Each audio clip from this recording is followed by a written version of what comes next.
So if you want, if you haven't had a chance, we can table it. No, absolutely not. No. Hey, you're on. Okay.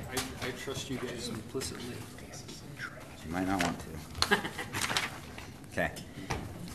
All right, well, let's get started. Thank you, everyone, for being here this evening. We really appreciate your time. So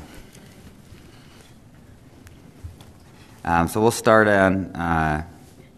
off with our opening ceremony. So just like every month, I'd like to ask somebody to do our opening ceremony. Is there anyone that would like to do that? I can do that. Awesome. Our dear Heavenly Father, we're grateful for this opportunity we have to meet together and discuss these important matters for Kaysville City. We're grateful for the wonderful blessings we have here and the opportunities we have to make things run a little smoother and a little better through our efforts. And we ask Thee to guide our thoughts and our discussion in a way that would be most beneficial to all of the citizens of Kaysville City. And we say these things in the name of Thy Son, Jesus Christ. Amen. Amen. Amen. All right, so let's start with introductions. Start with you, Jordan. Jordan Stevenson. Patrick Hine. Brock Thane. Alan Farnes. Stacy Harward. Gary Hatch. Bruce Rigby. All right. And again, let's just as we're looking through and making decisions tonight, just to recap on our mission statement, and that's Kaysville City's Power and Lights mission is to provide reliable electricity with superior customer service at a competitive price to the residents and businesses in Kaysville City. So with that, just jumping right into the meeting minutes from March 6th. Did we want to approve those? Did we want to table those? You guys, I guess, I'd entertain a motion to approve them. I make a motion we approve the minutes from March 6th. I second that motion. All in favor? Aye. Aye. Aye. Aye. Aye. Okay. So action items, if you look here, I'm going to propose until we get a hold of Sean on this, just to table the discussion for the residential connection fees. Everyone okay with that? Still just keep pushing that? Yes. Okay, so we're going to table that one as well. One of the things that came up last month was the max residential system size. So just a recap of where we were, is there was still discussion on whether we do it on a 15 kW or a 10 kW, and that was based off of the agreements of where the net metering agreement was signed. So certain installs were done at 10 kW, certain installs were done at 15 kW. So I just kind of want to open that discussion back up. I know that there was questions on billings and those types of things, so let's just open that dialogue and kind of walk through that for a few minutes and see where we're at as far as trying to decide on a 15 kW or a 10 kW maximum system size. So where does it sit now? I mean, as it reads, what's the basis now? 15. 15. That's right. And the reason we want to change that is because I suspect people are oversizing their systems for their usage. okay, all right.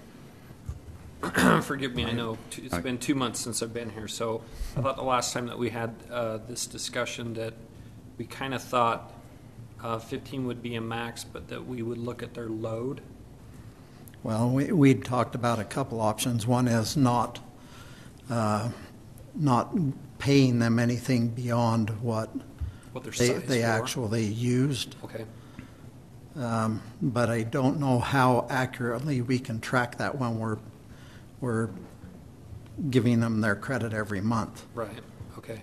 So to be clear, the confusing piece that we're trying to do is with the new approved net metering agreement and the grandfathering, right now we're doing true ups every month, and the hard part is how do we limit them to a yearly, or do we do a monthly? So that's the discussion, and this will actually flow into max commercial size too. So if we just keep talking about it, but that's the real question, is how do we handle that true up?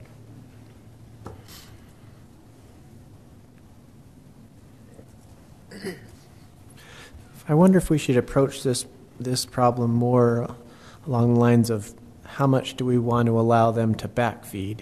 So maybe the array could be very large, but maybe there's shading issues. Maybe it's distributed across multiple faces of a roof, so it's not all going to be on at once.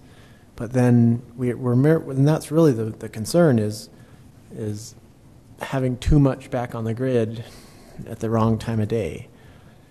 And I don't know what technology allows today. If we can say, we don't care what your system size is, whether you have battery or whatever, as long as you're not backfeeding more than 10 kilowatts or something like that.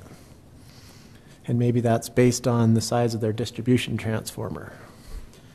Well, the other concern is if we allow them to feed more back onto the system than they use in a year, and we reimburse them for that, there's taxing issues with that.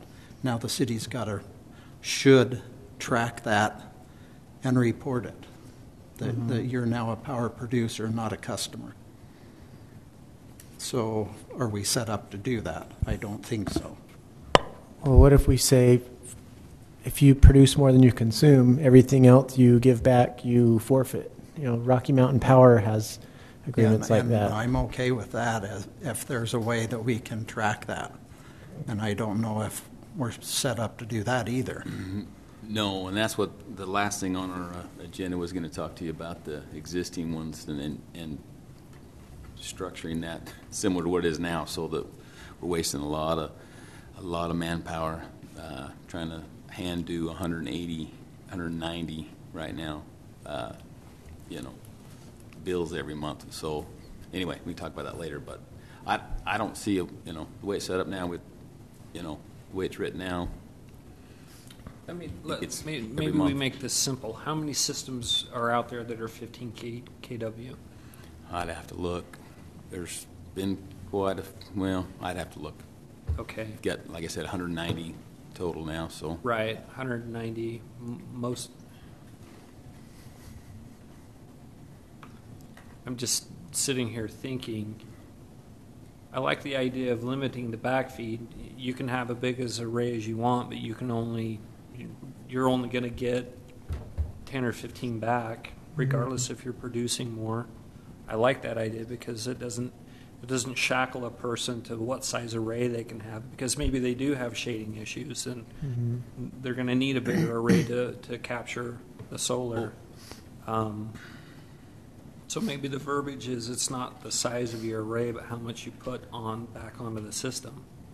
Maybe that becomes the verbiage. So, excuse me, sorry, I was just thinking, I said, I really don't think we want to change what we've done other than add something to it. If you could maybe direct it towards, like you said, if there was a certain amount a month that you would max, you let them, we'd only pay them for so much, to decide how much you let them put back on our system and not pay them for anything over that. How would you recommend we do that? Because that's the question of the day for me. Yeah, it varies so much by month that, it's tough. Would it be fair to do like in November a review, or would that be easy to do? Because what I could see happening, right, and correct me if I'm wrong, is right now, which would be our 4D discussion, right now we're saying they get a year net, right? We're not paying those out. The grandfathered systems right now, but I hope to change that. Which should be easy, but real easy. But right now we're taking a year and we're saying true up in April of next year. This year we'd true up, so it'd be appropriate to do it right away. I read them all and reset the ones that were over Monday. I did that. So okay, so you paid out whoever had surplus credits on Monday. Well, not paid out yet, but I gave the paperwork to the finance department so they can pay them out. is everyone clear how that works? Is that for a year or just for last month? That's a year. So at all the grandfathered ones at the end of the year, if they've been on for a full year from March to April, then they were included in that. And there were 19 of them that qualified for that this year. So 10% of our people are oversizing their systems. 10% of the ones that have been there 12 months or longer. That's accurate. There could be some that are shorter. Yeah, we've had quite a few. The last couple months we've had quite a few large ones going in. So, but I think as much you as go back to 20%. it's how much credit you give them for it. Like you say, how much you're paying them for it is what incentivizes them more. So we had Interesting. 19 that we paid for the year. They generated more than they used for the year. Correct. That's right. Last year there were 3 mostly because of the winter we had last year. But And some of the earlier ones were only allowed to go up to 10 kW, and then we increased it to 15. So right. in the last ones that were put in will be at a higher rate probably of excess production. Could be. They're all probably big ones bigger, now. quite a bit bigger than the first systems that were installed. Yes, correct. So I'm not clear on the, I guess the netting question as far as the timing. It's netting. So it makes sense to me that we net on an annual basis, and the excess currently we're paying back. And it makes sense to me to say we're going to draw the line, and on an annual basis you forfeit the excess production, like these 19. That's not what we're doing. He just said. I know. I'm just saying it makes sense for us to entertain that idea, but I'm not clear on where the monthly netting issue comes into play and how that throws. Yeah, so what's happening is, I can't remember the schedules, but I'm just going to call it Schedule A and Schedule B. So Schedule A is a grandfathered, Schedule B we'll call the new solar customers. Yeah. And I'm not going to call it net metering because it's not quite net metering. We don't have a good name on it. Right. But Schedule A, grandfathered customers, we do on a yearly net, and then currently we pay all those grandfathered customers the excess 1-to-1. We're paying that value out. But actually we figured on our actual wholesale cost for the prior 12 months it's 6.7 cents this 6.7 year was And the concern there, the secondary concern from Alan is we should be issuing them a tax statement saying you should pay for that. Schedule B, we've moved to monthly true-up.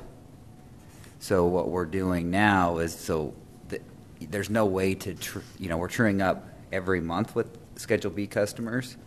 So the issue is we have no way to regulate overproduction on the system. So what we're trying to figure out is a way to say we think it's fair that you don't send surplus to the grid, that you only offset your load, but mathematically or accounting-wise, we're looking for recommendations how to stop the surplus and get the systems only designed to.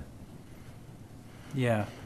So could you still, at the end of the year, for the Schedule B customers, look at the 12-month period excess and say, just ignore the monthly netting for a minute. In January or February, we come back, or March, whenever it is, and true up all those customers and say we will not pay for the annual excess. It seems like you can kind of split the two, like you have the monthly calculation going on each month, but then over a year you'll still have an annual excess, right? Mm-hmm. And that's what we're saying we don't want to give a credit to going forward. That's correct. And that would make sense to me. I don't know if that would completely alleviate the problem, but certainly would reduce. How would you do that when you're paying them every month? How would you do that? So let me think through that for a minute. Because every month you're paying them for all the excess. So you're saying you could come back in March and you've already paid them more than they used for the year? Yeah, so say Yeah. you've paid them Every $100 month. So the a month. overpayment happened in April, May, and June, and there's no, yeah, I see what you're saying. So I don't So know. you wouldn't know And that's- until- Yeah, it's hard because, you look at solar production, and then their usage, because that's usually what they do is, right, they pull a year's usage to see how Correct. big, and size the system off that. So they're averaging for the whole year. Like you said, some months, they're trying to cover the, the. Yeah, you'd the expect air them to conditioning put in load and more everything. in the spring than And they they're do trying to build them big enough so in that December. they're covering, those big bills in the summertime and all that stuff too. So I don't know how you do that monthly to, make it. Yeah, I see what you're saying. Thanks. I just was trying to think through what the monthly issue was. I know it's That makes sense to me, why that would tough be to. hard. But to your point, would it be any different if you just said you've overproduced $500 through the year? So January through November, you're minus 500, and you didn't. Yeah, I don't know how you do that because you can't see it the other way. And You I owe guess us unless you 500? set a maximum that you would pay them Pay? through Yeah. the year, I don't. Maybe. Well, could you do that based upon if it was a 15 kW system? Of course, in the summertime, they could produce every day 15 kV or kW. Mm-hmm. So that doesn't work. What if you let them carry a balance? So if they have a credit balance coming into the new year, you overpaid them, say, then in January, which no one's really net metering in January, but we'll say that April, when they start overproducing, they have to eat into that balance you've already paid them for last year, and then you trick it. I mean, there Right. could be a formula there that you carry balances each year, and if you were overpaid, then you have a credit you have to make up for in April, All right. for example. Just could be an accounting thing. I think Yeah, the problem was didn't you have the problem with that it was too hard to track accounting wise? Well, I think it wouldn't be hard to do that because you'd look at the whole year, that would be easy. It's right now the issue is with grandfathered ones is that the billing system can't handle it going backwards and then holding like if it started out at 0 and they produced 500 kilowatt hours and then the next month they produce another 500 more. Instead, they can't hold the at 0 as don't charge them until it gets back to 0. And so she has to hand do those bills every month. So I don't know. We could, I don't know. We have to look into that a little bit more. You just have to decide the amount you were going to let them do, and that you're talking about going back and changing the net metering agreement or the agreement we have now, the new one. And so we don't have three To put that different language in there. net metering agreements. Just as long as we only want two's plenty to Right. deal with. So we don't want to keep changing without which we can do. It says in there we Yeah. can change the 30 days notice. Well, So and I think we made it very clear that Schedule B is temporary, right? And it's subject to change, and we plan on changing it. We've got time of use coming, we've got changes coming, so I don't think there's a problem with modifying that Yeah. new schedule. and I think that would work. You look at you say audit that at the end of the year and say, okay, we paid you. But all the $1,000. ones that he just figured the surplus payment for is not on Schedule B. Yeah, those are They're all Schedule on A Schedule ones, A, yeah. and there will be more next year than what we had this year. Right. So are we concerned about those ones putting in, so to me, when we talk about max system size, we're forward-looking to upcoming customers, right? These ones, they already have their system on. We just want to make sure upcoming customers put the right size. Yes. Because we can't go back and have them tear panels off their roof at this point. But Yes. So for clarity, what we approved last time on the grandfathering questions was anybody that this was subject to 30 days. So we put this in the grandfather clarifications. But if you're on Schedule A, then you could go up to whatever you were grandfathered to 15 or 10 or to whatever 15 it or was. 10 at the time. Which may be overproducing to Alan's point. 19 of them we know are, maybe more are. That's right. But our proposal isn't necessarily to change that for Schedule A. We know there may be some producing, but we need to fix it for Schedule B and upcoming customers, is my understanding. Bruce wants to walk through changing the grandfathering as well.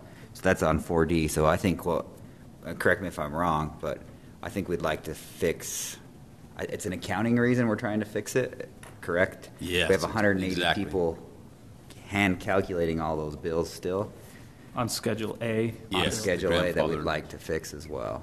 Yeah. Which would be advantageous to the solar, solar people. I to thought get, the new software was going to fix that. No, It's it's still, talked to Kaysville, and they can't do it. So So Schedule A, would it be fair to say that we could keep everyone on a monthly payout and just pay them out every month to solve that problem? Don't worry about capping them, nothing. Just leave it as is. I think if we just said we're just going to pay you out monthly, at the especially retail rate. because you're going to pay this one out. May we start paying people out? Yeah. Then it yeah, solves that we'd have problem. to send them a letter, give them 30 days notice, and let them know. Like I say, there's no way anybody would, say anything against it because they're It's just benefiting moving them. forward the payment that They're- you'd be waiting well, until a year and for, it's right? even a little bit more, but it makes up for the the manpower because they'd be getting the 8.6 cents in the summer instead of the 6.6 cents or Correct. 6.7 cents that they got this. You know what I mean? But it's like I said, in manpower and things, it'd be well worth not having to do that. And then go around every year too, and have to reset the meters and do all that stuff too. So I guess, just for clarity, moving to 4D as an item, does anyone have any reservations of taking the current grandfathered customers and taking them from a yearly payout to a monthly payout? Is there any? No, I think that makes sense to save on the manpower and do a simple, efficient thing. It homogenizes everything. And then you're not dealing with A and B, you're just dealing with A or C. yeah, are you Yeah. saying you zero out the meters every year? no, we wouldn't have to do that from that point. We'd just pay them if they have overproduced. You'd pay them each month. We'd settle out. And it'd Okay. start from that, that number, and the billing system can handle that because it's just, goes from that number to whatever the next number is, Okay. next month, and then it'd square up every month. So, yeah, I talked to the finance guy in the billing department. They said, yeah, that would be fantastic. To save them a lot of time. I think they brought this up before, John. It seems like you kind of introduced this idea to us like 3 or 4 months ago, and I think it made sense. Yeah, the So- finance department approached me and asked me if that's something we could discuss. And Yeah. yeah, I think that makes sense, and then you can dedicate that manpower to things that improve our grid rather than just busy work, Yeah, it's a lot of handwork for her to do every month. So, Yeah. and then it doesn't show up. You can't put all the information on the bill either. You know what I mean? She's hand calculating this stuff, and so when they get the bill, they really don't know. They get a minimum, before they were getting a minimum bill, but they had no idea how much credit they had or anything. This way, it would, it'd be all the information be on there. It'd square up each month, and Yeah, and I think at the end of the day, I think it resonates with the customer because I have been on the receiving end of the meter going all the way backwards and getting a bill that's I remember this insane. So 99,000 kilowatt hours. $10,000. yeah, it was a huge bill. So so I think it unless there's anybody that feels different, I'd say pending a 30-day notice. So we send the check. This would be my recommendation, and tell me if everyone agrees. We send out their reimbursement check for the yearly true-up. We send out a 30-day notice that we're going to pay everybody that's grandfathered on a monthly true-up now. And everything else is the same. So the only thing that it says is that we're paying you monthly. So, I mean, I'd entertain a motion to just approve it today so we could get it into the mail. So this is talking about grandfathered customers. Only Yes. grandfathered customers. Okay. The Nobody new else customers yet. are all Okay. are already on that, but So the the other payout, the thing would be different. The payout would be 1 for 1, correct? yes. Yes. Yeah, Identical. For one, and then the people that are on the new net Okay. agreement, they get the 6.6 cents for their overproduction. Okay. At the retail rate. Yes, the grandfather ones would be at the retail rate. Yes, Yes. whatever the retail rate is. Yes. So hold on Schedule B because we still have a whole nother discussion. I'm just saying grandfathered customers under the true net metered rate, they'd get 1-to-1. They'd get a 30-day notice, and the only thing that would change is they'd get, if they were overproducing every month, instead of one check, they'd get 12 checks. So no other changes. So I'd entertain a motion for approval of that. Is that so? Administratively, that would be cheaper than sending out one check. Yes. Just Okay. hand do 190 bills each month and deal with people calling and Okay. not knowing what their credits are, and it's a very time consuming. Okay.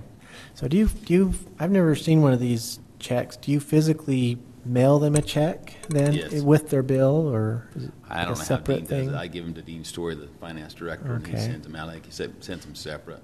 Okay, so this is a separate check, and then they would still receive a bill for their water and sewer and garbage and things too. Yes, this is just strictly kilowatt hours. No, yeah. Okay.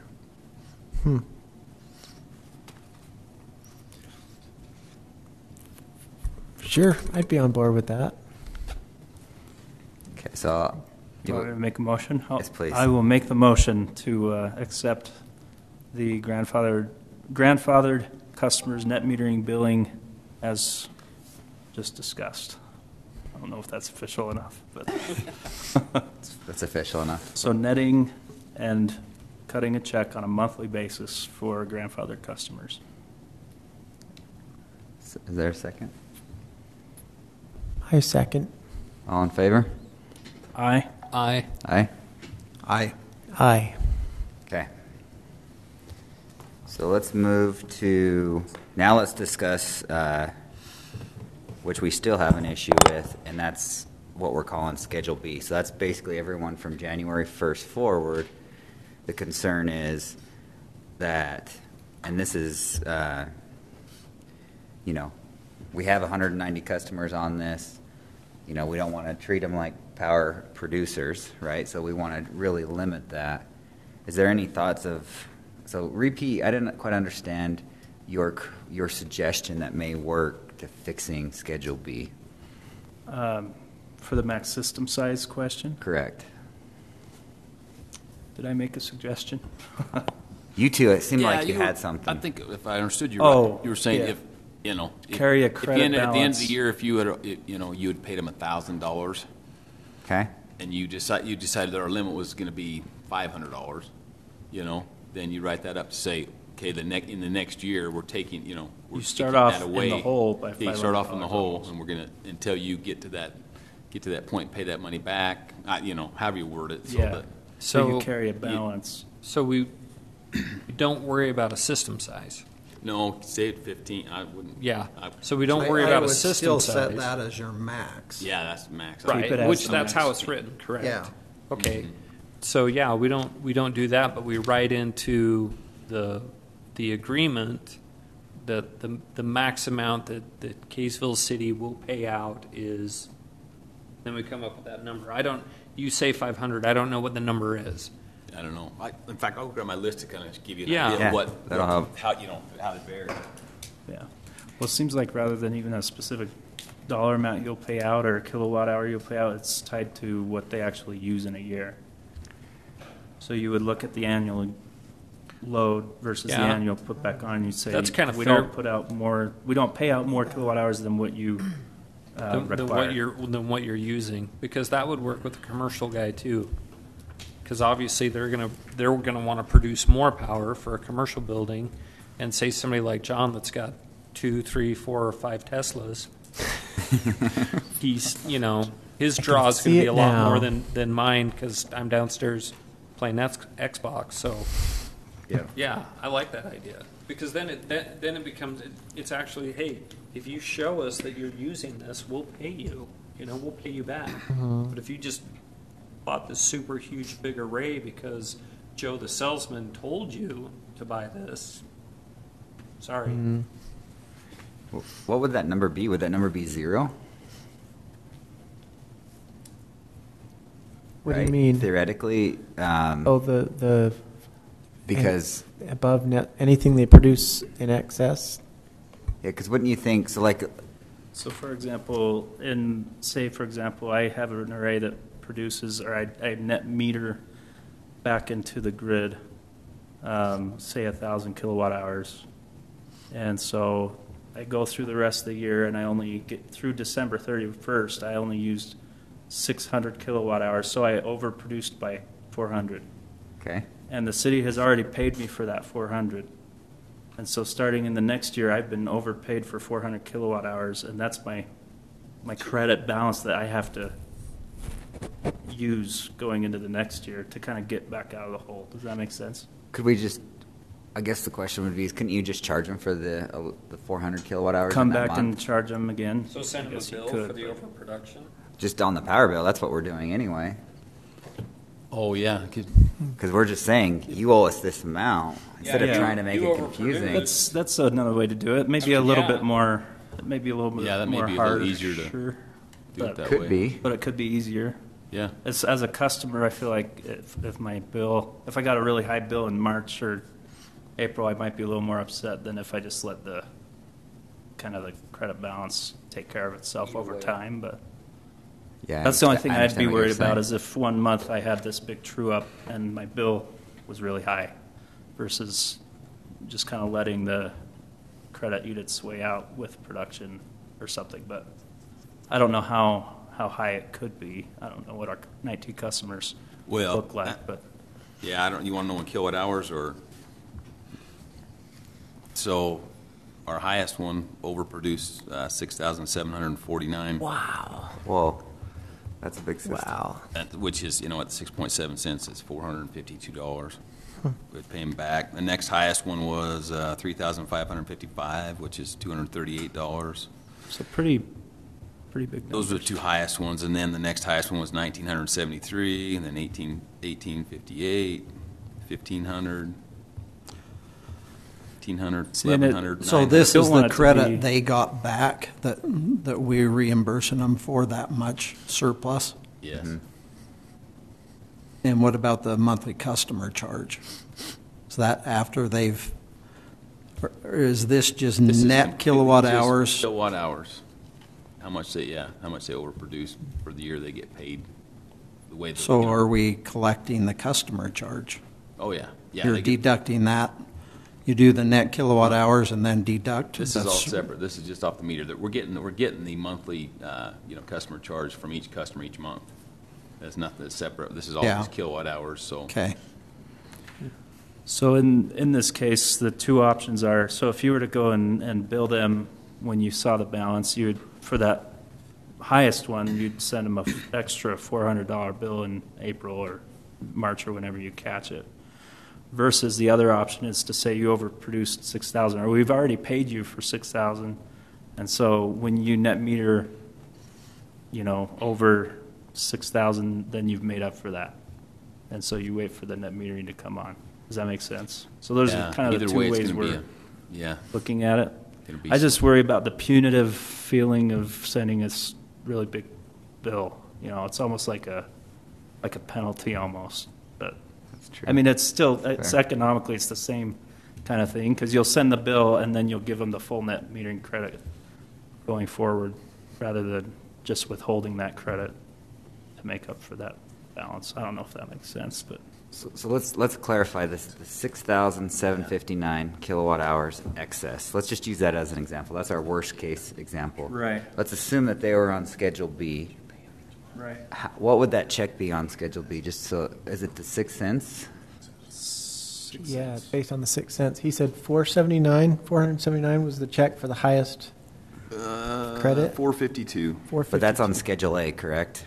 Yeah, these are all grandfathered ones. They're all- Oh, okay. So that would be roughly 20% lower on Schedule B. Is that accurate? Yes. So $80 on it. So in theory, if we were to take that one and we were to look at this It's like as $361 Well, instead of $452. Actually, no, because they're on that excess. It'd be about exactly the same 6 because they're cents, getting yeah. 6.7 cents is what they're getting paid So on back. Schedule B, the 6 cents 6.6 on monthly this is the same as the annual 6 cents. Okay. They don't, So the okay. excess they get paid. Okay. Yeah, at our Okay. average Okay. wholesale cost, not at the retail rate for the excess. Okay, that makes sense. So basically what we would see is if this customer was here today, we would say the customer's here, and at the end of the year, he'd have a surplus of 400. How much was it? For what? The money? Yeah. Yeah, it's $452. So $452. So this is a true case, but the difference would be if we just take that 452 and just say it's even, we're saying it's roughly $38. So they're getting a credit of $38 a month.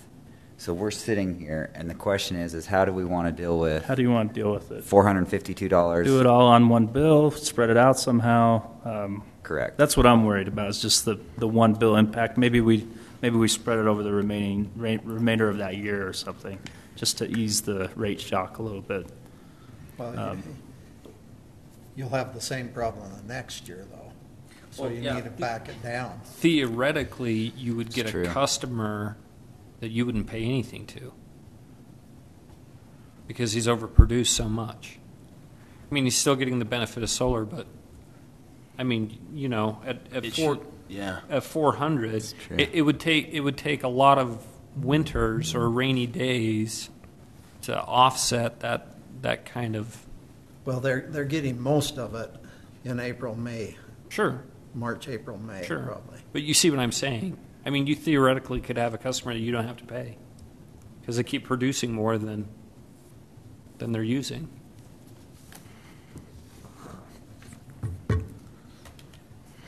So to give you perspective, 6,759 kilowatt hours is roughly 17 solar panels over. So just to give you another perspective, I have 24 on my house. So they basically bought my system as a surplus. So that's a substantially large amount. Then that's going to cause another billing issue to try to figure all that out all the time too. So I don't know. So Having talked to a couple of people who have solar, that I don't know if this is the case in these examples that you've given, but I've heard people say, well, I want to size my array so that the excess will offset the connection charge, the $8 a month connection fee, and so maybe they're trying to do that, but they kind of overshot it as well. But that's a lot of overshoot. Yeah, none of these were on. Yeah, these are all the grandfather ones, so they didn't have the connection fee back then. Okay, yeah, that's true.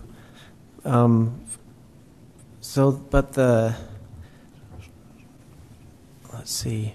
So that one that was 6749 over, that was still, there's still a maximum of 15 kW, I take it. So they overproduced so they're not really using much at all to be able to overproduce that much. yeah, 4.6 kW is excess on that. 4.6, wow. Actually, he was one of the first ones that came on, and there wasn't a limit at that time. And this is a 16. I think he's a 16 kW. Oh, is it? system. Yeah, it's depending on the price, it's about $15,000 to $20,000 over what he should have paid for it. So First mover advantages. Yeah. that said, But I think it sounds like we're all kind of migrating towards the same general idea, and that's somehow we need to recoup the overpayment, whether it's a one-time bill or whether it's spread or what. Would you guys agree? And I think there's a lot of ways to do that, and maybe it's hard in a public meeting to sit down and come up with the best way, but maybe kind of with that guidance from us saying we all support that idea, you guys go back to billing and say how's the best way to do this, and then come back with a specific proposal or something. Yeah, just need to know where you want to set it at. You want to set it at 0? You should be at the end of the year. It should be 0. Should be what Overproduction. you. Do we want to send out tax notices? I don't know. We're paying them now, so I don't know what we have. We should report it to the state and the Fed. it's accurate. If they've received income from us which is what it is, isn't that reportable? Yeah, I don't know much about tax law. I don't know if there's. Well, one of the solar guys that was here said that Yeah. was Is there a concern. Is there a certain dollar amount where that becomes I don't know applicable, that. or I don't have any idea.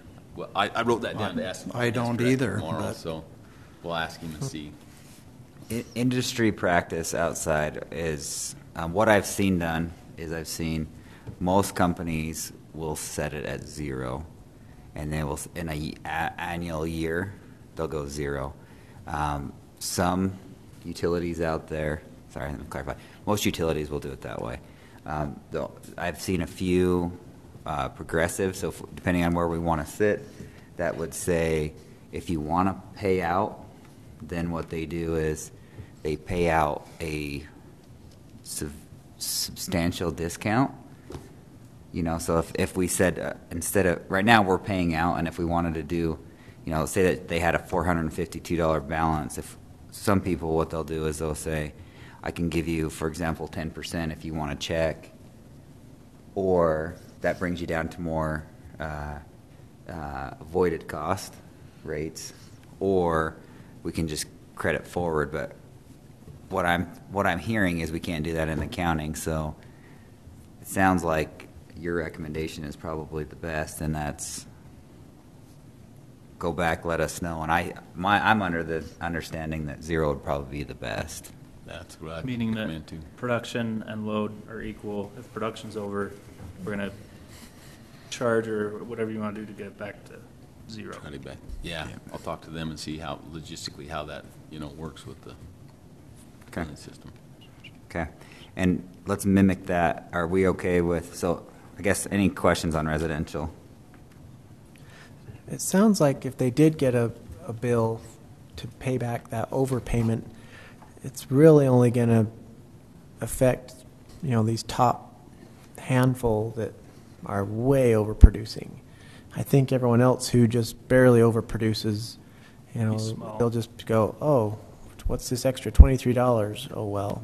Yeah. That's correct. And Well, keep in mind this guy is an outlier because that's not even possible anymore, right? And we're just talking about Schedule B. oh, that's true. So hopefully with Schedule B, we don't have such gross, I don't think we've seen the full extent of the 15 what we're kW. going to see a year from now. How there will be more that go over. Maybe Yeah. not quite that bad. Yeah. That's but right. There will be more because the most recent ones are probably closer to the 15. Yeah, That's right. there's been quite a few, a lot more, like I said, in the last Yeah. 2 months than we've had. Yeah.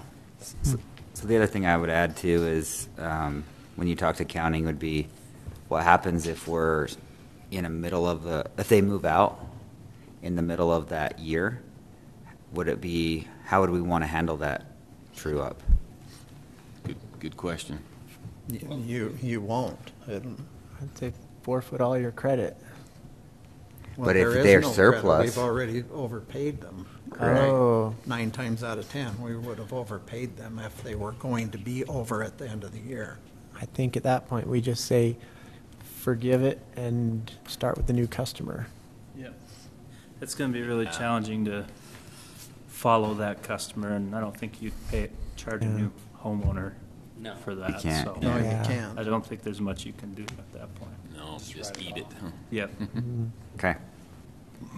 Okay, so I'm going to move to the commercial size, and I think is it fair to say that we want to have a KW cap and we want to have a kilowatt hour cap, or does it just make sense to say exactly what we're saying here and do a kilowatt hour cap and just kind of make it match? Let's talk through that. I think the kilowatt hour cap is the better because we're not shackling people to a size.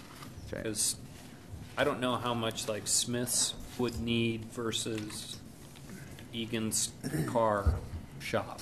Both of them are commercial.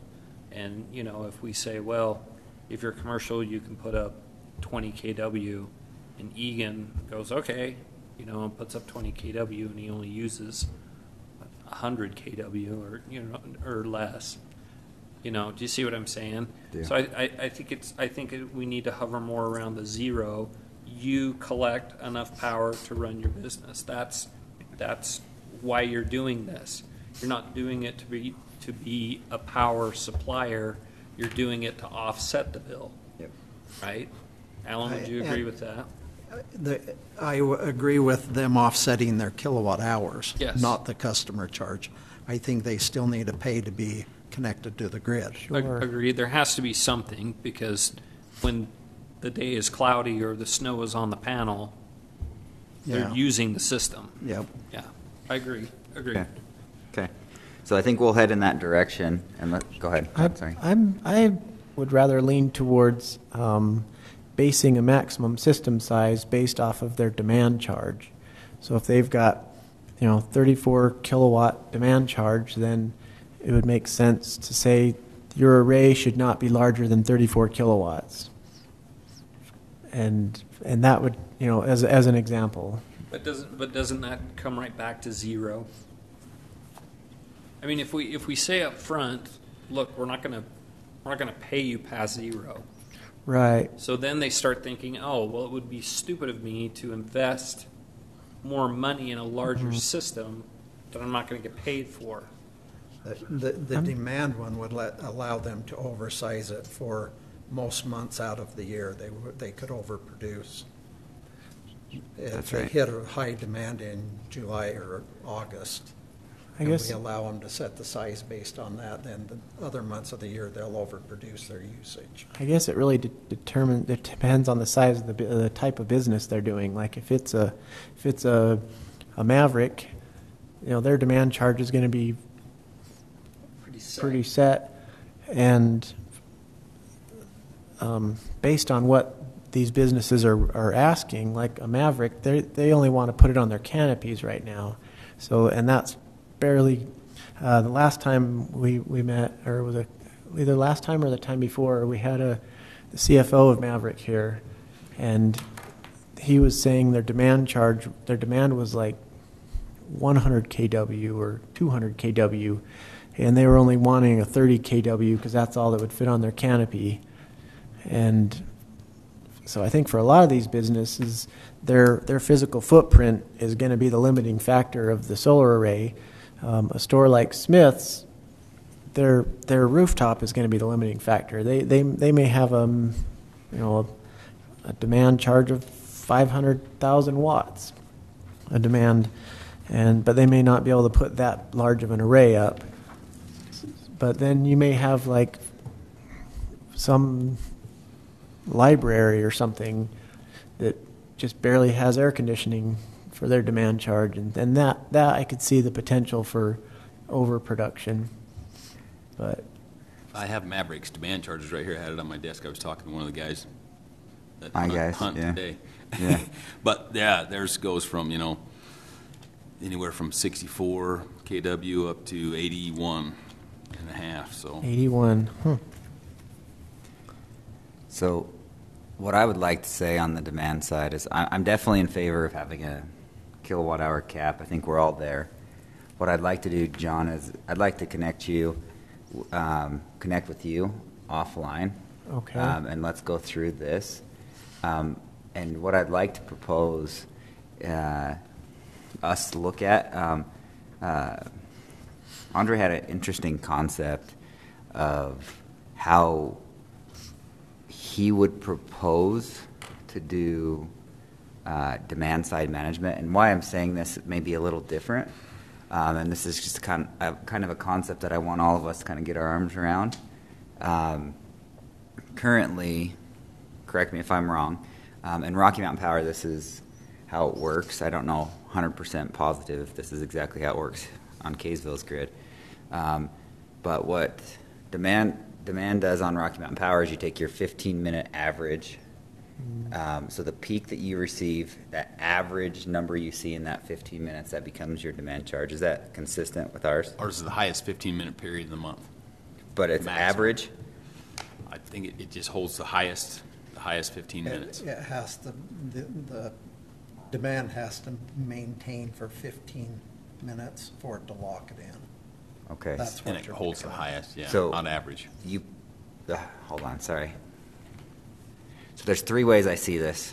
in that 15 minutes, it's the highest that it sees, it's the average it sees, or it's the minimum. You know, if it's sporadic, what does it see? So which one of the three is it? It's the highest. I believe it holds the highest. Holds the highest. Maximum, because it's So one even in you a have to 15-minute cover the window- maximum. You know, you have to have capability to cover the maximum. So I think that's what it goes off of. If I'm So the highest 15-minute window of the month. No, not the highest point 15 in the minutes, 15 the minutes. highest point in a 15-minute window, right? I believe so. I don't know if that's right. I Do you just think know it it's has the to maximum, so I don't maintain know. a certain level for 15 minutes? Yeah. Okay. That's I don't why know. I I'm asking a question. I always thought it was the way, in the limited knowledge of metering that I have, it looked at 15-minute windows as it's going.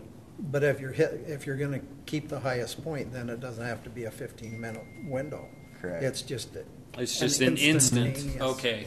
So I Okay. think it's the lower, Okay. the lowest point it sustains for a 15-minute period. Okay. All right.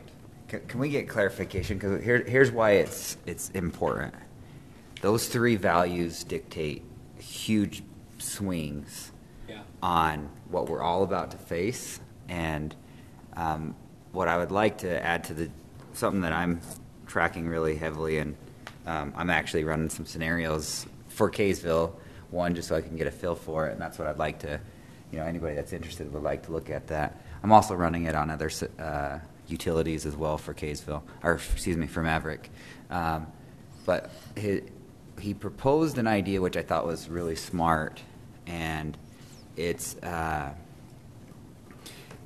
and I'll give you the best way to put it. So if we take let's say that Maverick sees 67 kW, and that 67 kW is at midnight every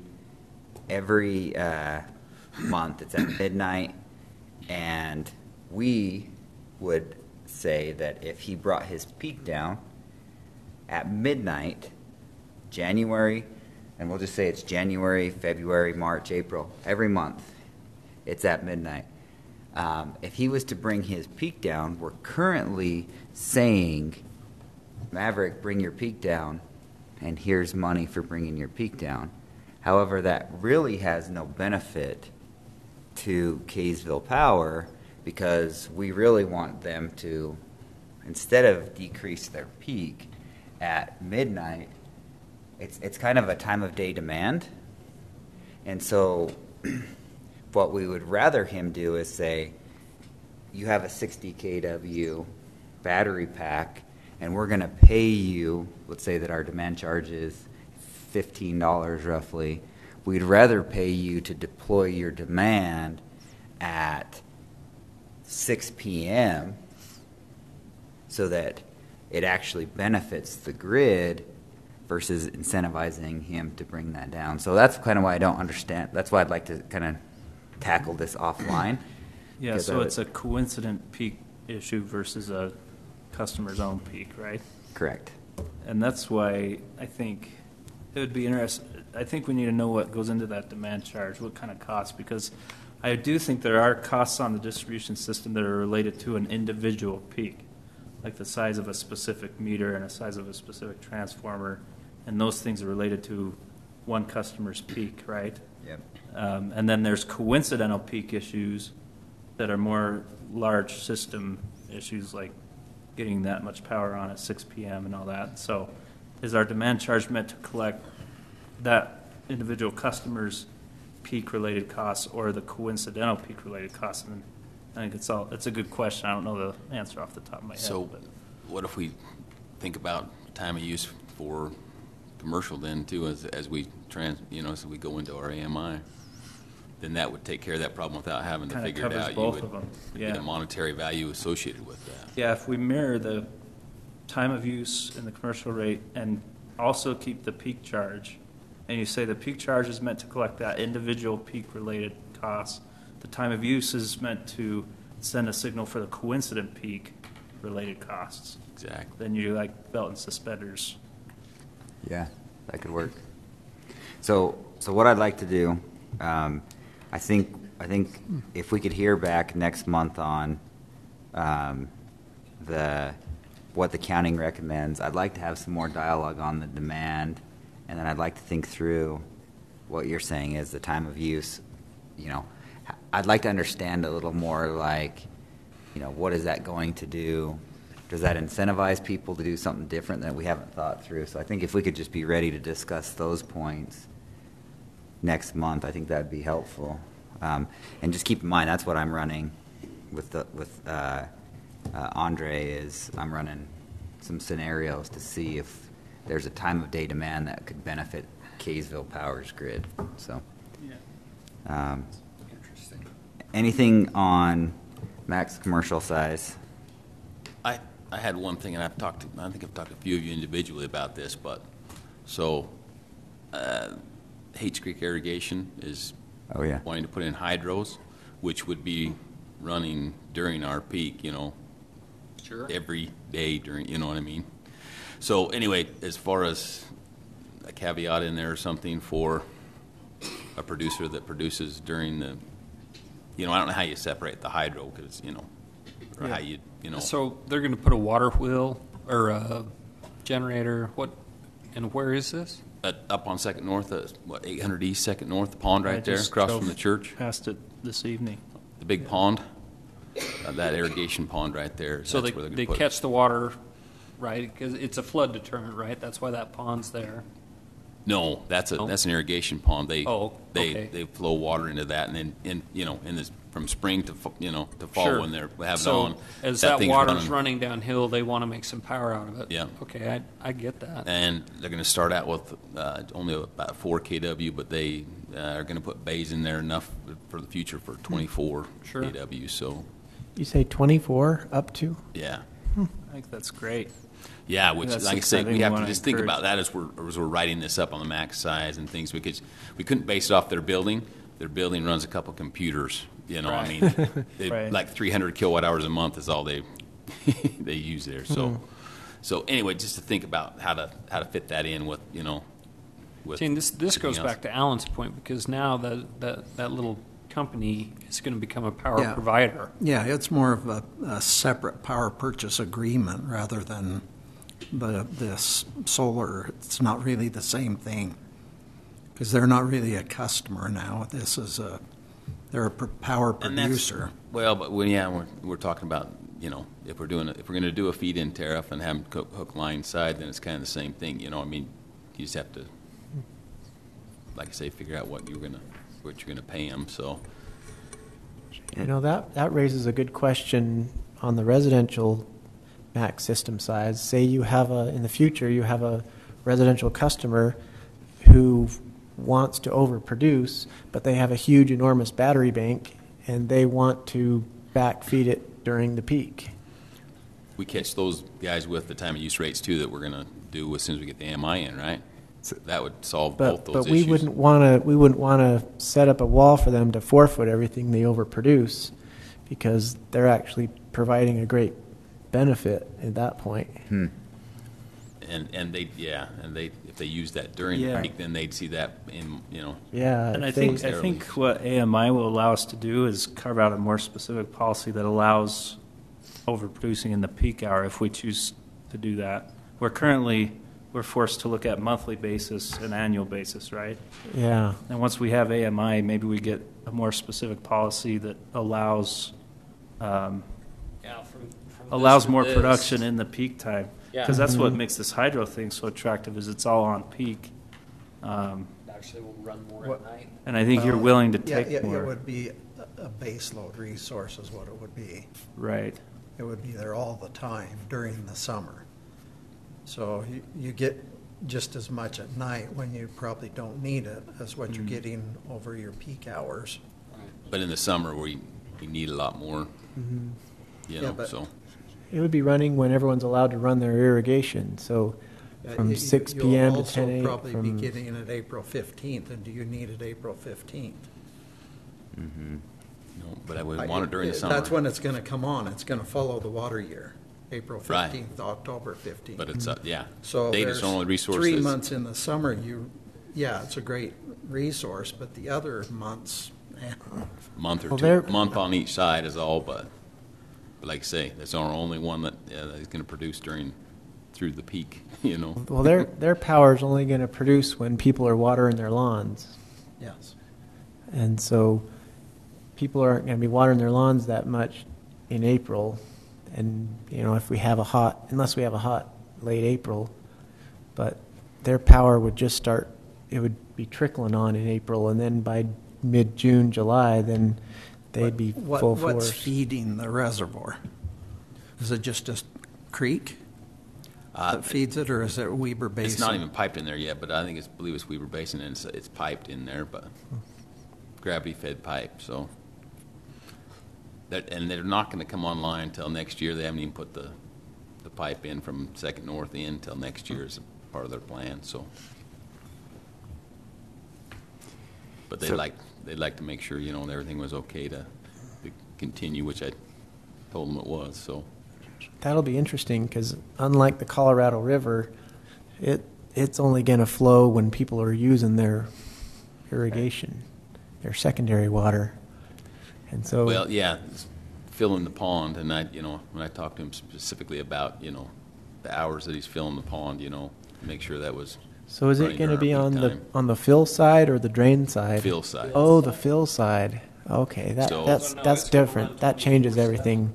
Depending on how hot it is, it'll run 24/7. If, like I say, I told him, when our peak was, and he said, yeah, that'd be no problem. Even on the times, he could set it so that they filled during those hours if it wasn't raining all the time. So So can they fluctuate the level of that reservoir so that they keep it down a little bit at night and fill in over peak when Yeah, or is it just going to be a steady flow coming in? we'll have to talk. I'll have to ask him a little more detail. But I mean, he said it'd be running during the, definitely during our peak. And I think it runs most of the time during the summer. I think it's pretty much A continual, full bore. It's a continuous. same flow rate. Yeah, I'll have to find out for sure the details on that.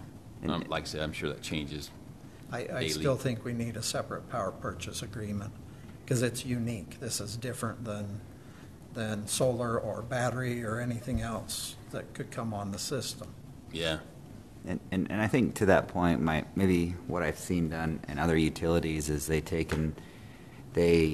require, what you'd call a pilot project. So we could put, our own meter where we could study the data coming off of this, and then that allows you same with, some sample data for battery storage or something like that. I think that's what's going to really help us understand, how to handle hydro. I think that there's going to be more. To your point, I never even thought of the battery storage, and now we put a cap on it, and now we want that to happen.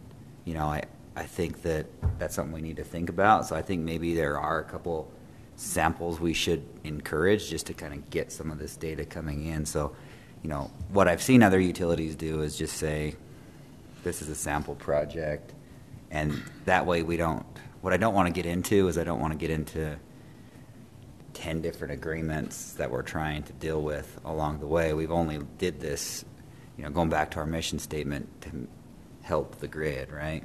And I think that, the way Jordan was talking about, the structuring what we paid them on the feed-in tariff as far as the declining rate, kind of like our commercial rate is.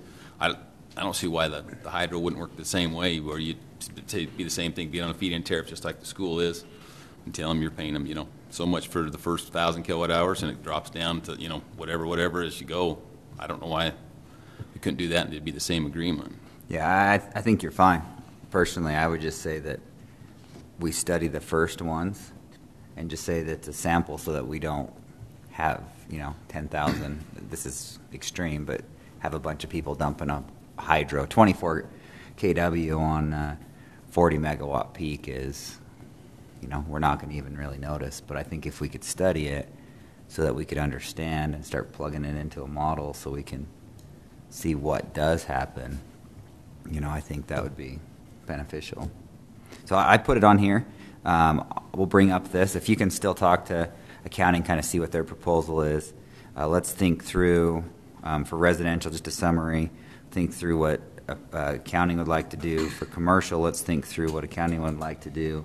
Let's think through the demand side, and let's add that new caveat of, time of day use in here. Do we want to switch right away, or do we just send out $452 checks, to 19 people? Maybe that's the best thing. Yeah. Then let's talk on other sources, which is hydro specifically. So anything on those items? I want to spend the bulk of our time on the next items. Just real quick, one thing I think I pointed out before, but I just reiterate, is I think we should allow some kind of mechanism for customers to request a review to actually go over the cap if they feel like their load justifies it or their time of production justifies it. And maybe there's a fee we charge them to do a study to say on a case-by-case basis we're willing to consider. So, for example, on the hydro, that might be something that makes sense to allow it to go over the cap of its own use because there's only a couple computers in there. But I feel like the cap should come along with some kind of avenue to study that out on a case-by-case basis, and maybe to keep everyone from doing that, you have a fee or something associated with it. And to maybe just to maybe you can walk us through. I mean, this leads right into what we're going to talk about anyway. Just a quick rundown of, power purchase agreement, shortfalls, just how our agreements work. Bruce, maybe you have it, but because I think what Alan's talking about is it's a separate agreement. Which when you do a purchase agreement, it's kind of the similar thing that I think we're talking about. It's kind of a special contract in and of itself. Yeah. Outside of your. So, do you guys have anything? I can kind of run you through if not, but. So, are you moving on to 4A? I'm merging 4A. I'm kind of merging the two. Just being honest. I just wanted to make that statement. Now we can be done with 3C and move on to 4A. But because I think what I was just going to add to it then is just real quick is usually what's a requirement is you submit a billing template. So like, for example, we could require the hydro company the irrigation hydro to submit an 8760, which is every hour. You could times it by 4 and get your 15-minute intervals if you wanted. And then what the requirement is it says we're going to produce this much. We track that data, and then if it falls off, off of on peak or of these hours, you can give them the time of day usage, but we require them. Just going back to your review, it's very common in a power purchase agreement. If we want to handle that as a different mechanism, right, that's the more common mechanism to do that. Yeah, we have that avenue available. Correct. Yeah. That's correct. Okay. So 4A. So Bruce, I'm gonna turn these two documents over. Okay. And let you walk us through these. All right. Yep. Pretty simple. So we'll start with the approval of the alternative repowering. So, and the only reason we're doing this, we just did this power sales contract 2 years ago. Well, since then, the climate has changed in California, where all the power at this time goes to California, and so they're resizing the project again. So it went from right now it's 1,800 megawatts coal. And the last documents we signed was for two 600 megawatt units, so 1,200 megawatts. Now they resized it down to 840 megawatts, two generating units, with 840 megawatts. So that's the only reason we're doing this, is because they changed that. Plus they put in any alternative repowering. So if storage or different things come up, they can they put that in there so that if anything as far as the future changes, that they would be able to all do that also. So yeah, and we were talking about, Brock was saying something about, how our power purchase agreements work and all that stuff. Everything else, every other resource we have is take or pay. We sign contracts, you pay, whether you use it or not, you pay. IPP is the only resource we have that if we don't use it, we don't have to pay for it. We lay it off to California, We can bring it back if we want in any percentage we want. We can bring it back in a summer or winter season. It's an amazing resource that, like I say, we don't have to pay for if we don't use it. If it's cost effective, we can use it, and, and like I say, split it up between summer, winter, whenever we need the resource. So it's a great investment in the future. It's a great insurance policy for the future. So I mean, it's how many it's a megawatts no-brainer. is Kaysville signed up for? Right now, we goes on a percentage. So right now, we have 0.739% of the 1,800 megawatts, which is 13.3 megawatts, something like that. So with downsizing, we actually there's 2 cities out of the ones that didn't sign the contract last time. So we got a little bit higher. So we're at 0.746 is our percentage now, and of 840, I believe that's like 6.3 or something megawatts is what we'll have. So. Mm-hmm. So what was that? 0.746 is the percentage of the megawatt output. And what did that come to then? It seems like it was around 6. It was a 6.3 megawatts, accurate. somewhere right in there. That's right. 6.3 megawatts. Yeah, that's what it'll be with the new repowering. So yeah, natural gas repowering. They also one other benefit with this from this change from those 1,200 with the 1,200 megawatt, the 600 megawatt units.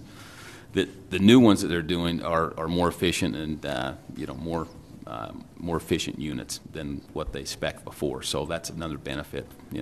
Lower heat rate and more efficiency. So yeah, there's like I say, it's a no-brainer. It's a great Have we resource. been using any power? We haven't for my quite a few years, but we have before. Over the life of it, we've probably called power back 30 different times. So. The nice thing about it that I'm hearing is if we don't use it, we don't pay for it. Right. But we have that policy out there that if we need it, we can call it. Yeah. Yeah. And that I wish my insurance worked like that. I wish all our resources were like that, but this is our only one, so it's great for the future. So. Well, it gives you a good benchmark that if you can shop around and beat the price, then great. If you can't, you can fall back on that contract. Exactly. Yeah. And And what like I is the say- price? What's that? What is the price on that? Well, I don't know. We'd have to look at it, but it's higher than our other costs right now. But there will be a couple years in between this interim before when they come on, when the bonds are paid off in 23. So 23 to 25, those 2 years there won't be the debt service on it. So those might be years that will, depending on what our capacity and what we need to look pull at. it. So. Yeah. I think at the bus it's right now it's around 6.7 cents or 6.5 or something. So by the time you get it here, it's I mean, what's the 8 downside? cents. There's really no downside, right? No, that's just it. There's no downside to this. This is a great project, and like I say, great to have that in our back pocket for the future. So So this is going from 1.8 megawatt coal plant to 840 megawatt coal, or is this natural gas? natural gas. Natural gas. Yes. Yeah. Okay. It's an 1,800 megawatt coal plant now. It'll go down to 840 natural gas. Natural gas. Two one-on-one combined cycle units is what it'll be. Okay. So, I'm sorry, was it 840 times 2? Or No, total? I'm sorry. No, 840 total Total. megawatts. So Gotcha. yeah, But approximately still 2 420. units? 2 units still. They have to have 2 for redundancy, and they have to keep that the STS line, the Southern Transmission line, up too. They have to keep that going, so they can't do that with renewables. They have to have a base load resource to keep that thing up too. So yeah, like I say, it's a no-brainer on this one. So yeah, I suggest that you motion and second approval of the alternative repowering, and then we'll take that to council on the 19th of April. Okay. I make a motion that we approve this agreement. I second that. All in favor? Aye. Aye. Aye. Aye. Aye. Thank you. And then the other one was just the approval of the Fifth Amendment. It's just the Intermountain Power Agency organization agreement. They just changed some wording and things to make it work better.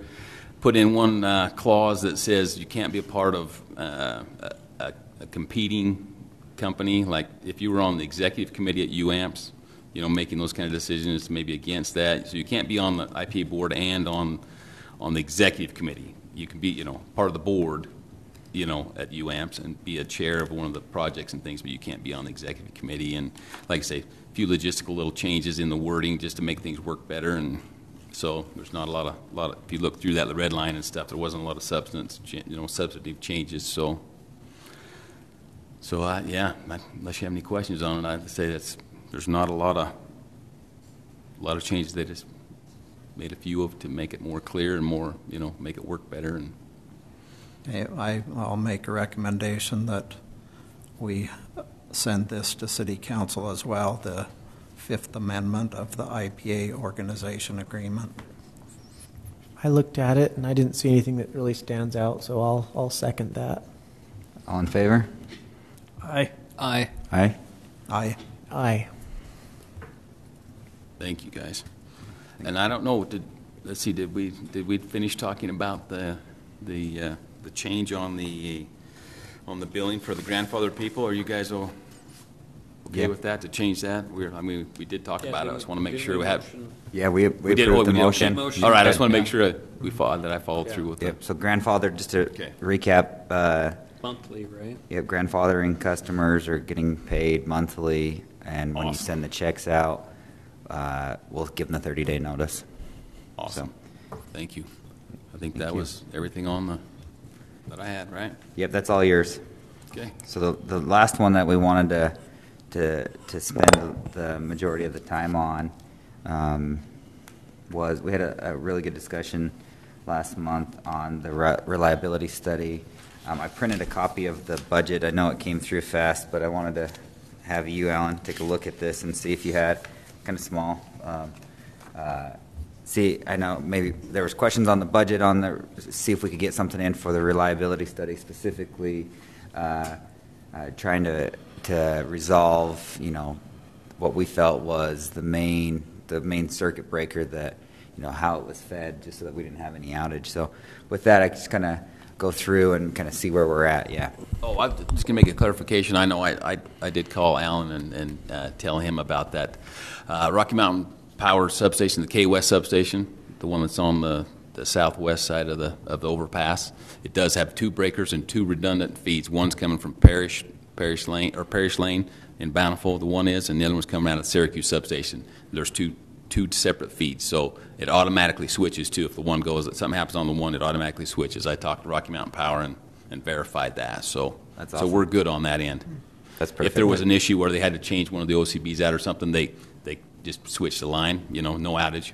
Okay. So we're good on that end of Which it. also gives them the ability to do maintenance or Yes, inspections. So, yeah, that's good news. Yeah. Thank you for checking on that. You bet, no problem.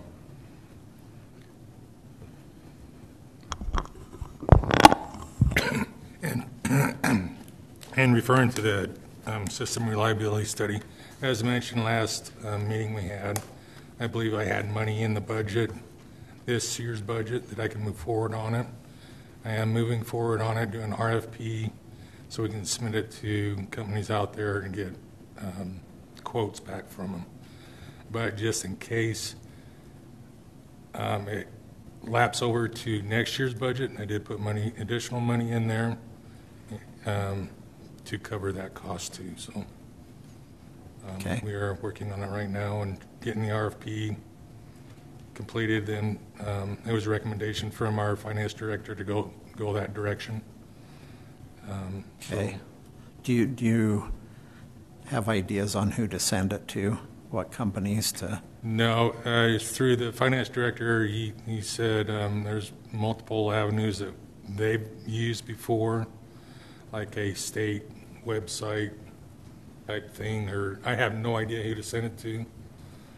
So any recommendations would be greatly appreciative. Did you say you knew someone who did that, Rob? I do know a couple people too, but Patrick, don't you have a couple ideas? Well, the only people that come to mind are just like the engineering firms, but I don't know, like if ECI or ICPE have the ability to do system study. I would assume that they do. I know ECI could do it. And didn't they help you on a substation? Yes. One of the substations. So they would. I definitely give give them an invite, but I'm not sure who else to recommend. The second one I would use is Castlegate Engineering. That's who I know. Does UAMPS have any kind of resources on that or direction on that?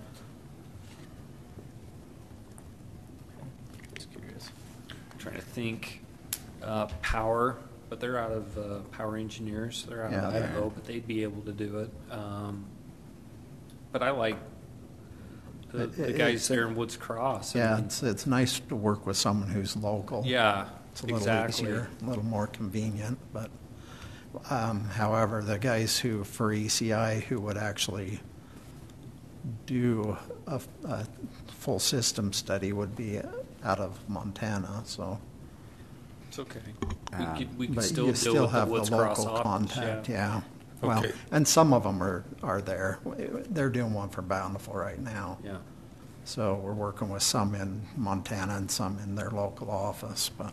So, correct me if I'm wrong, last time you indicated just the substation and our main feeds. Now you're Yes. saying you want a full No, system?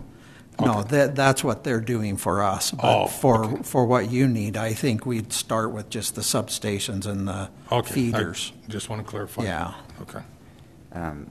Castlegate's out of Price, Utah, so they're local, 2 hours away. I've used them a lot on a lot of studies. The other one, if you needed a third, would be Bruno Engineering's out of Price as well. They You do a say lot. Bruno? Bruno Engineering. I can get you contacts after. I know all those guys. Would it be possible you could email them to me? Yeah. Just sometime, I'm not completed with RFP yet, so Okay. I Yeah, have I'll time send to you. do it. Yeah. Do you have ECI? Do you have their contact? I'm sure you guys would have Dan worked does. with them. Dan does in my office. So I'll send you all three. I've got all three of them. Oh, do you? Oh, okay. Yeah. Wonderful, thank you. Yeah. That'll help me out. Yeah. At least get it to the right people that we know do it, so Yeah. not wasting more time. And I'll ask our high voltage team. They may know more. I'll just send you a whole list, and then you guys do what you want with it. I'll probably send it to everybody, Okay. just so I have a variety of experience. Sure. Okay. So do we want to pull that from here? You'll take it from here, and then I'm assuming you'll bring it back. So I'm going to pull it off if that's okay. Yes. Okay. Was there anything else, Alan, that you wanted to go over on that? I do have one other comment that I would like to mention that I think we're I'm proud of. We just got recognized through APPA, through the program RP3. We actually got approved for that yesterday. Yeah. Yesterday. Those of you guys don't know, it's reliable public power provider. And we met all their qualifications, and we got approved yesterday. So I'd like... It's a tough thing, too. There's a lot of benchmarks you have to... A lot of documentation we had to provide, and also continuing years of documentation. It took all three of us quite some time, about 2-3 months at least, to get all the documentation and submitted. But I would like to say thank you to Stacy and Bruce for helping us get this, mainly Stacy. She's the one that put it all together this year and took care of the majority of the paperwork. So I want to officially say thank you, Stacy. That's all I have. Thank you. Well, congratulations. That's a pretty major accomplishment. I've looked at the list of things you have to do and thought maybe later. Extensive, huh? Yes. Yep.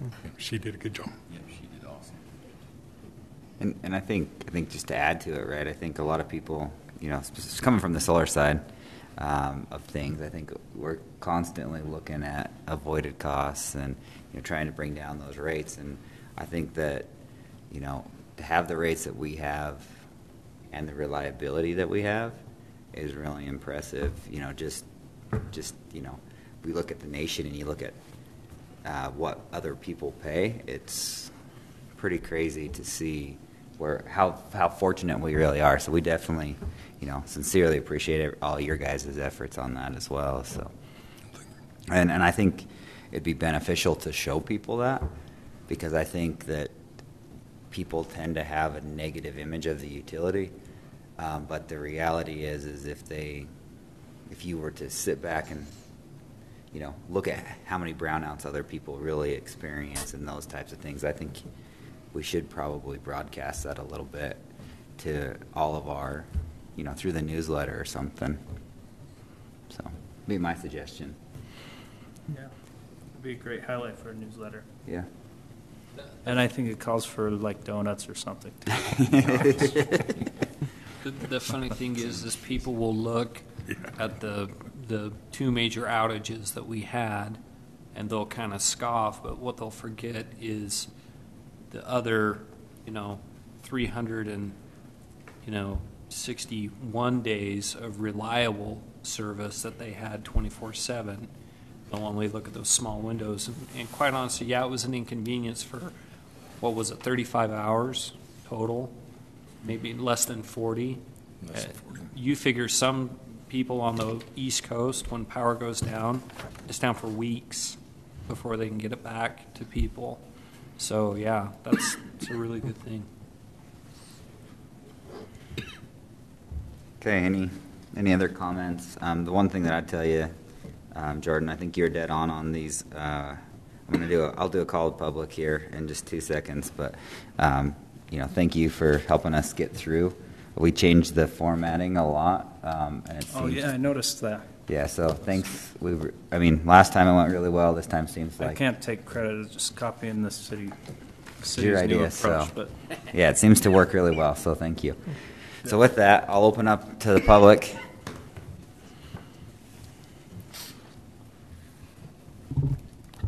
My name is Eric Isom. I'm a Kaysville resident and work for MIB Partners, and we do contract work with Vivint Solar, and I almost feel an obligation to stand up since I'm the only one in the public here.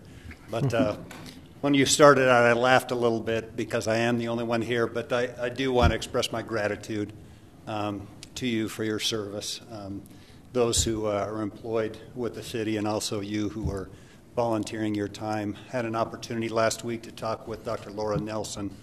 She is the director for the Governor's Office of Energy Development. Talked to her a little bit about what Kaysville has done with our Power Commission, and I'm grateful for the level of expertise you have and your willingness to contribute that to Kaysville residents and to the city. I did want to just make a couple comments. When you were talking earlier about the concerns about residents oversizing their solar arrays, I had wondered also, you referenced the newsletter, if that's something that proactively could be done at some point from the Power Commission or from the city, a recommendation about residents who are contemplating putting solar arrays on their homes to size them appropriately. I don't know if that might be something to help with some of the issues you've addressed as far as some of the overproducing residents. I also thought, John, your comment was interesting about the battery storage. And I know you've talked in the past and talked again tonight about the smart meters. Would smart meters allow you to keep track of power that is kept internally in battery storage rather than, and I'm no expert, does that have to go through the grid and through the meter to be kept track of, or is there something internally that could be done that's different to incentivize those to have battery storage? I guess it really depends on the metering. I think with systems now that are being installed, we have one meter that's measuring production, and then the other one's measuring consumption.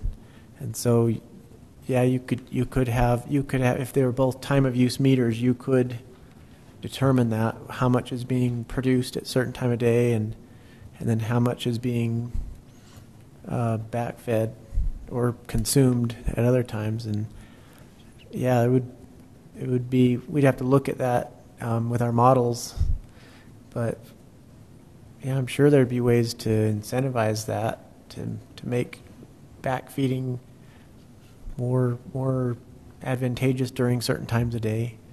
And we kind of do that already with our planned, once we have time of use metering, we already have something in place for that, where power that's backfed during the peak periods would be credited at a higher rate. So in a way, we already have that in place. But it's really just a matter of how do we want to incentivize people that are overproducing but still backfeeding during opportune times. So, but thank you Thanks for your very much. comments. Thank you. Appreciate it.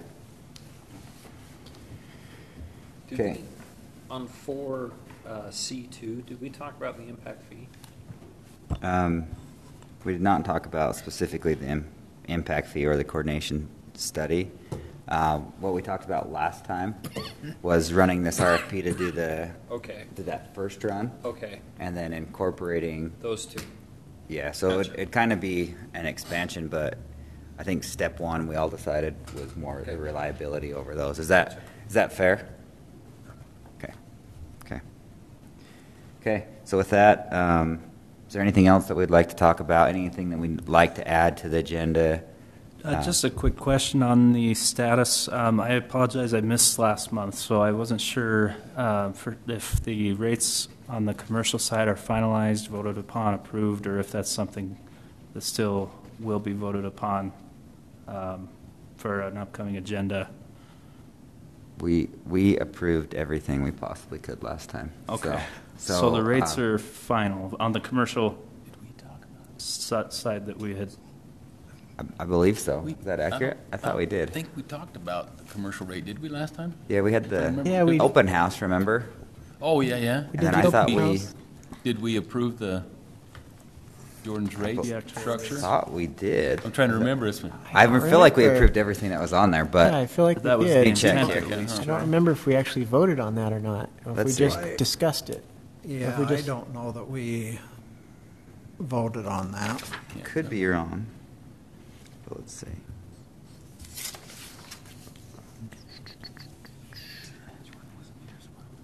It's not in the meeting minutes that we did. Should be in the minutes. You It's voted not. on it. It's not. That could be something we make a kind of a consent item Okay. next time, just a quick vote right at the beginning of the meeting. Okay. And then in the meantime, I think everybody has those rates, and so just review in the meantime, and if we're comfortable with it, just do it right away. Okay. And then with that understanding, Bruce can start kind of planning on that. If customers ask, that's the plan, so. So- Well, and then obviously the city council would Right. put on it as well, so. Once we get it, nailed down, then we can take it to council. So just a summary. I think if you'll just send out, if you would, just send Yeah. out kind of what. Yeah, we're I'll send that out proposing. prior to our next meeting, and Okay. we can just do that right as a consent item is what I'd propose. Okay, that's perfect. And then the public response was positive. I thought there was no negative feedback on what you're proposing, so nice job there. And then I think the only thing to add to that is I think we need to vote in the aggregation rules as well. And I think right. I think we have I think the general consensus, and I think we should come prepared to make sure we agree that there is no aggregation. If you need to connect to that meter, there's no virtual net metering. It's what that meter uses. That's what it can offset. So I think that's where we were, but let's make sure that we're okay with that. And I'll add both that to the consent items. That's good. And I know we mentioned it, I mentioned it before, about you guys, I don't know if you've thought about it anymore, but we talked about the max you allow on each transformer also, as far as a percentage of Okay. capacity on the transformer. Let's do that as a work item. Are you okay with that? Yeah, Just that's spend great. most Yeah, of that's our great. time on that. Yeah. So let's Everybody does it so differently that it's, yeah. Okay. I think what'd be helpful is to see kind of what our typical transformers out there are, and then we can get into some engineering, kind of see what we think, and then maybe John, if I know you have a lot of experience on this, the penetration levels of, I know you mentioned Hawaii and a few others. I think it'd be nice to kind of see like what IEEE recommends, what. IEEE, I think it's like a third or something, if I remember. Yeah, I think you're right. So, what do we want to call that? Capacity, PV penetration, capacity factor. What? Give me an idea here, and I'll put it as the work item.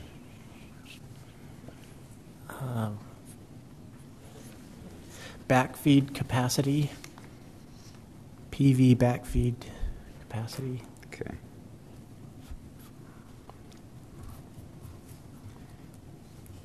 And I liked, just to add here, I put down the residents oversized newsletter. Is there someone that, I mean, I'm looking to John, but I'm also going to ask, is there something that we could do to, how do you look at system size? What's the correct system size? Is that something that you could do? Is that something that Vivint has an article that they could help us with? Is that something that you'd, just throwing that out there just for suggestions maybe? We could share a very general rule of thumb in the letter. Like, for example, say energy that you consume all year divided by 365 divided by 4.2 sun hours or something like that. A very, very general rule. And that would give you a system size. But then everyone's situation could be different. If they're, if they have shading issues, or if it's mounted on the east versus the south, and a lot of other things would affect that. How about I throw that to an action item? We'll talk about it, and if there's something that industry has or something, it would be helpful for us. Okay, thank you. Okay, so anything else that I'm missing? I've got a question on the budget, the advanced meters that we've got in here for $1,600,000. Is that just half of the system, and we'll budget the other half next year? Is that the plan? That was the majority of it. I thought it was 1.6. You could do the whole system for that much? But that doesn't include labor or anything, Yeah, that's just purchasing. Just the meters? The meters and the programs and Are you collectors. planning on changing them out, or were you going to hire that out? Well, that's, yeah. Yet to be determined, huh? What I was informed, though, is if we are not able to do it in-house, we can amend the budget to cover that cost if we need to. Okay. But other utilities, like you're aware, they hired some part-time people in this year's budget. I did put in some part-time seasonal people. I don't know how we can do it, but it's in the budget. I don't know if it's going to stay or not. I mean, how to do it. I mean, if it's feasible to do it without them having the additional training they need to pull a meter. Yeah, So yeah. that's the concern. I'm not sure I like the model someone's using down south. It's pretty scary. Yes, I would agree with your concerns too. Okay, I was just curious. I for some reason, I didn't think that was enough to do it all, so that's great. Eaton, is that who you Correct. went with? Yep. I thought Eaton was 1.6 million for the whole Yeah, package. and that's what's in there, so. Okay, good. And that's just a carryover from last year's budget because we haven't paid anything out of this year's budget yet. So as a recommendation from our finance director to just carry that total amount over to next year's budget. So you're not going to get an early start on it, just do it all out of next year's? More than likely it'll be added next year. When they start, it'll be added next year's budget. When does City Council review this? Is there a I do not have date? my date. Yeah, the end of April or middle of April or something like that. They have a work session for council that they review it. Okay. I know the administration that's referring to the city manager and finance director. They are reviewing them right now. the time that I turned it in to the time they go to budget, they review and make necessary changes if need be, I guess, is the way of putting it nicely. Do you do any kind of, like a 5-year or 10-year plan of kind of major items that you want to work on over the next? We did it in 2016. I am working on it right now because there's multiple areas that I would like to actually have it down on paper that I want to improve the system. So I have some, but not as much as I want to put into for the five-year plan from this point, 5 years. Okay. Some were 2-3 years old. So. Okay. But I do have that, and I am putting that together also.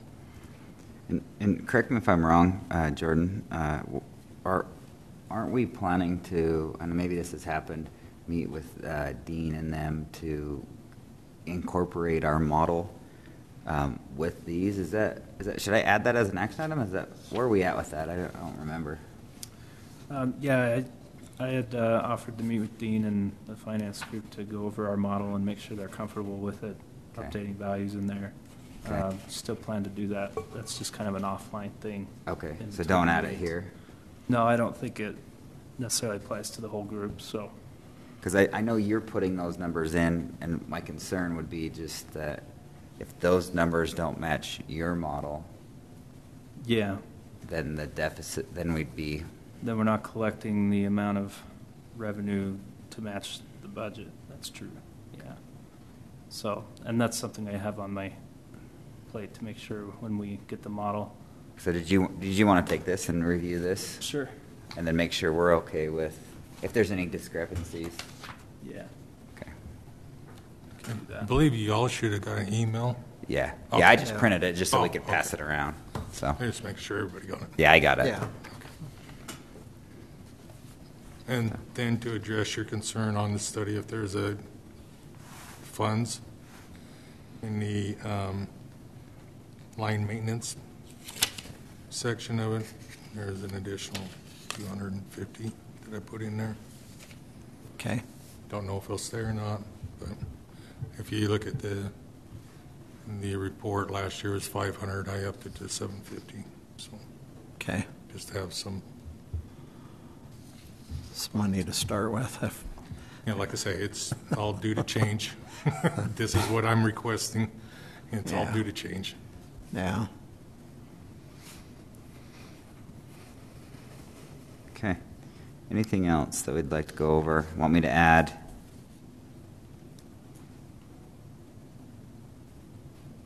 Okay, well, thank you, everyone, for your time. I'd entertain a motion to end today's meeting. I will submit that motion. I will second that motion. All in favor? Aye. Aye. Aye? Aye. Aye.